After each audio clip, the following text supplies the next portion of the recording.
Alright guys, welcome back to another video. I did not expect to be making another video today. It is the same day as my Divisive review video was recorded. It is November 18th. I had surgery today. Doesn't look like it, but let me insert a clip here, because it's kind of funny. This was, I want to say, at about 2:50 p.m. today. It is now about 8 at night, I think, but this was me about 5 hours ago. Look at me. Guys, I made it through. You see the thingies? Like, I'm good, but I'm like really high.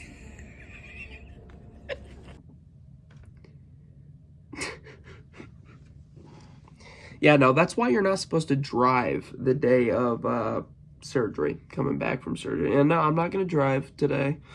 I was driven home. But you know what? I'm doing really good for just going through surgery, having a cold/flu, and having pink eye. So, I'm doing pretty damn well today. But today I thought I would go through a somewhat detailed ranking of Disturbed's studio albums. I'm leaving out The Lost Children because that was not a studio album. Granted, that album's okay. There's only one album that I kind of dislike from Disturbed. So let me just go ahead and jump right into this, and I'm going to go ahead and say it. Most of us are thinking it. Most of us feel this way. Number 8, Evolution. Now, I just can't get into this album. Are You Ready and A Reason to Fight are really the only songs that I think are good on this album, in my opinion. Like, for Disturbed's standards, like, just not that strong in my opinion. You know, I just didn't really get into it. I was a little disappointed, but a lot of bands changed their sound up. Ow. Oof. It hurts when I burp from the surgery. Fuck. That'll go away in a couple days. God, that hurt. Eating dinner was a struggle, too. Oof. Basically, guys, what happened today was they went in and expanded my esophagus. And it kind of hurts down there where the narrowing used to be, just because it's a little sore from the surgery itself. I'm good, though. So, I don't know. Evolution was really laid back compared to a lot of their other stuff. I just couldn't get into the sound as much. Yeah, that's kind of where I stand on that one. I don't really have much else to say. Even down to the album art, this album just kind of made me uncomfortable. I don't know why. Coming in at number 7, Believe, their second studio album. Now, a lot of people are like, oh, this is groundbreaking. You know, this is so much, there's so much growth here after the sickness. I didn't really feel that way. I was not too fond of this album, to be honest. And, okay. And,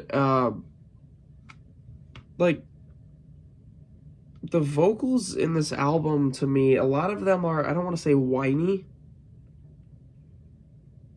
They're just very...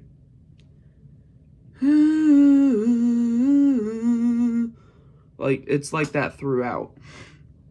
There's a couple really good songs on this album. Prayer is good. Darkness is good. There's one towards the beginning, like in the middle, that I kind of think was good. I don't know if it was Remember or Believe is okay. I want to say it was Remember. I don't remember. But, no, overall, I did not view this one as good as The Sickness. I didn't even know of this album until I started diving deeper into their discography a couple years ago. I bought it for the fuck of it, because there were a couple good tracks, and I decided to go purchase the album. Which is weird, because there's so many albums that are higher on this list that I don't own. I don't know what I was really thinking there. Let me get these sorted out a little bit.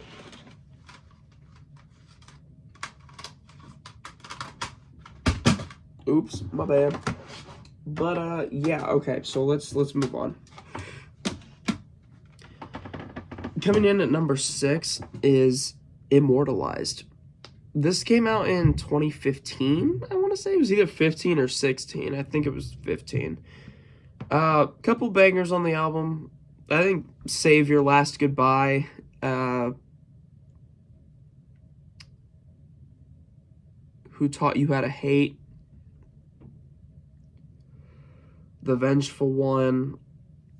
And Sound of Silence cover by Simon and Garfunkel. I think those are all really the key points of this album.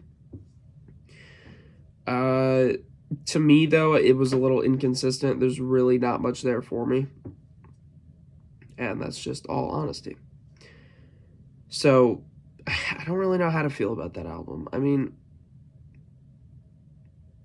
The Light was pretty good, too. I actually got really into that one. I would listen to that one every day back in, like, 7th grade. God, what year was that? How old was I in 7th grade? That would have been 1, 2, 3, 4, 5 years ago. Jesus Christ. So that was 2017. Wow. I guess that was 2017. Good Lord. The years have gone by. But yeah, no, I got really into that song as well. Immortalized is not a bad album. It's just weaker than a lot of them. I don't know. I feel like this is where they took the step into their newer sound that just wasn't as good as their older sound. And that's just my personal opinion. Okay, I had to tie these two. I cannot come up with a ranking for this. 4 and 5 are fucking tied with Asylum and Divisive. Divisive being their newest one, literally released at midnight today. I cannot decide between the two. I guess if I really had to, I would put Divisive above Asylum. Asylum has some fucking incredible songs, like Remnants, Asylum, The Animal, Crucified. I don't remember the name of the third track, but that one was pretty damn good too. And Divisive has a theme around it. It's very political. It's very bitchy towards our people today and what we are as a society, and I really liked that. So I guess Divisive would come in fourth if I really, really had to narrow it down, which I guess I should for this video. So Asylum, in my mind, is just a little bit more weak than Divisive. I think Divisive, especially coming after their least favorite album, in my opinion, Evolution, going from 8th to 4th place is a huge jump up, like a fucking massive jump up in their discography, and a step back in the right direction. There was not really a bad song on Divisive, and that was, it was a good album. Now, granted, it did bring a lot of energy, but it was not as strong as some of their albums in my opinion. So, coming in at 3, I'm going to talk great and bad about this album. I grew up with this album. This album has a lot of okay, let me just fucking throw it out there. Number 3 in mine is The Sickness. I would have put this at number 1 if I didn't dive deeper. But there is... How do I even describe this album? It is so good, but so scattered. It has the same sound throughout, the same eerie-ass fucking vibe all the way through. But it is inconsistent with styles. There's a lot of mixing and sampling and different ideas thrown into this album. A lot of it seems a little bit more punky. fucking love the album, though. I mean, I grew up with this album. I was listening to The Sickness when I was 3 years old, literally singing it on Rock Band 2 with all the lyrics without a problem by the time I was 4. And I loved literally, my childhood was sitting in the back of a 2000 Buick Century listening to this album over and over again for years because it was my dad's favorite album. Years. And it just got drilled into my head. And that album will always have a special place in my heart because of that. There are a couple weak tracks on the album, in my opinion. I don't want to put Numb as a weak track. It's a good track. Dropping Plates was, okay, it's catchy, but it's, what the fuck, man? Like, it's just so, no. I think Shout was a really good cover.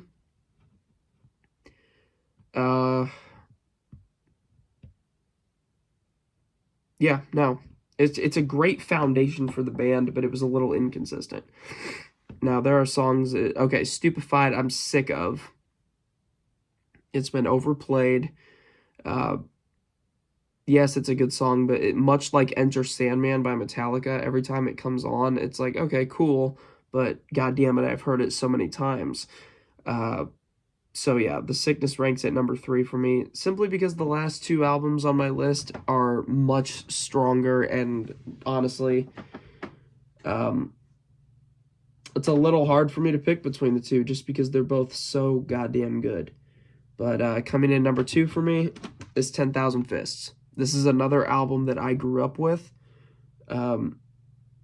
This lived in the CD player of the Buick Century, and sometimes it lives in the Buick Century, or sometimes it lives in the CD player of my daily driver today, my Suburban. This album is incredible if you want consistency. The style is the same throughout. It just has a different feel from the rest of their albums. I think that this was almost reaching the peak of the Disturbed sound, in my opinion, especially an incredible comeback after Believe. The Sickness was a great foundation, and then when they did Believe, and it was kind of a step back in my opinion, and then they went to 10,000 Fists, which was an incredible rebuttal. Let me, like, if I just list the tracks that I really like on this album, 10,000 Fists, Just Stop, Stricken, I'm Alive, Sons of Plunder, Overburdened, Decadence, Land of Confusion, and Pain Redefined. Those are my favorites, and honestly, dude, that is most of the tracks on the fucking album. The other ones I actually, like, had a hard time leaving out there because this whole album is just good from front to back. The length is perfect, the songs are perfect, the execution is perfect, all of it is just perfect in my mind. Not almost perfect, because there is an album that I do view a little bit more perfect than this, and that is what we're going to talk about next. I don't know, I just have an absolute fucking gnarly time listening to this. Whenever we go on long road trips, this is the album that I put in. My whole family loves this album on my dad's side. Like, none of us can say that this is a shitty album, because it's just not. I don't know. 10,000 Fists is just a great album from top to bottom. I'm having a hard time speaking. Like I mentioned before, I have a lot of different illnesses and things going on right now. All right, coming in at number 1, I gotta put it there, Indestructible. Literally every track on this fucking album is incredible. This came out in 2008. This was the follow-up to 10,000 Fists, and I think that this was the last of their perfect era. Let's see. Literally every song is good. Indestructible, Inside the Fire, Deceiver, The Night, Perfect Insanity, Haunted, Enough, The Curse, Torn, Criminal, Divide, Facade. I cannot look at this and imagine these songs in my head and think that any of them are bad. Indestructible is an insane album. Okay. Indestructible is an insane album for consistency, constant hell-bringing, It's good with the slower tracks too, just slowing you down, getting your heart rate right where it's supposed to be. Overall, it's just an incredible album, and I cannot seem to put this one down.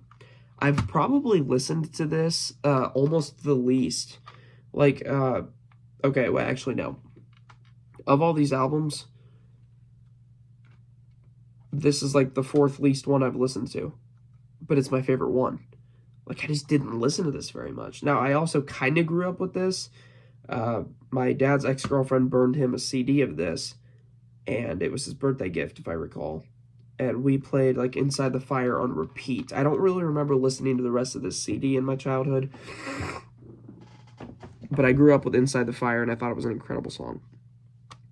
So when I listened to this album all the way through for the first time, I was like, Jesus Christ, where have I been? Like, it just brings constant energy. You're just headbanging the entire time. It's such a good album. I can't get over this album, and I probably won't. Oh, the disc was made in Mexico. That's interesting. It's very interesting. I actually got this CD in Gatlinburg, Tennessee. I live in Indiana. I got this on vacation in a CD and record shop, downtown Gatlinburg. But yeah. That's my honest ranking on Disturbed.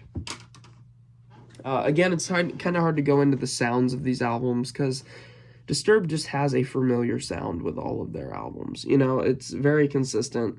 I know I use that word a lot in this video, but Disturbed's sound is consistent, not necessarily in a bad way. Yes, it can get a little repetitive at times, but each album sounds different in its own way. You just can't really define the sound very much.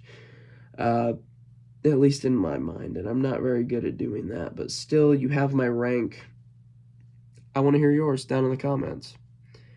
That's where I stand on all their studio albums, and I'm very glad that Divisive was as good as it was. I will be purchasing that, the hard copy, on CD as soon as possible. And yeah, if you guys want to go check out some other videos, I've got a full review of Divisive that was posted about 8.5 hours ago. Go check that out. I go pretty in-depth with the tracks and the way I felt about the album, so go for it. And that's kind of where I stand on all of Disturbed's discography. So I hope you guys did enjoy the video. I hope you guys give me a ranking of your own. I would love to see your opinions down in the comments, because it's always cool to see how other Disturbed fans look at their discography. And you know, for any band, how they look at the discography. It's just cool to see where people stand on that, and like what album is whose favorite compared to other people's. I don't know. It's pretty cool to check out other people's point of views, and I think that's why we look at these videos. But yeah, hope you guys did enjoy my ranking. If you disagree, tell me. If you agree, tell me. Give me your list down below, and I will see you guys in the next video, which will probably be... It'll most likely be a Nightwish ranking, and or me and my cousin diving deep into the depths of Blackwater Park. So stay tuned for that. I'll see you guys soon. Peace out, rock on, fuck off, and have yourself an amazing day.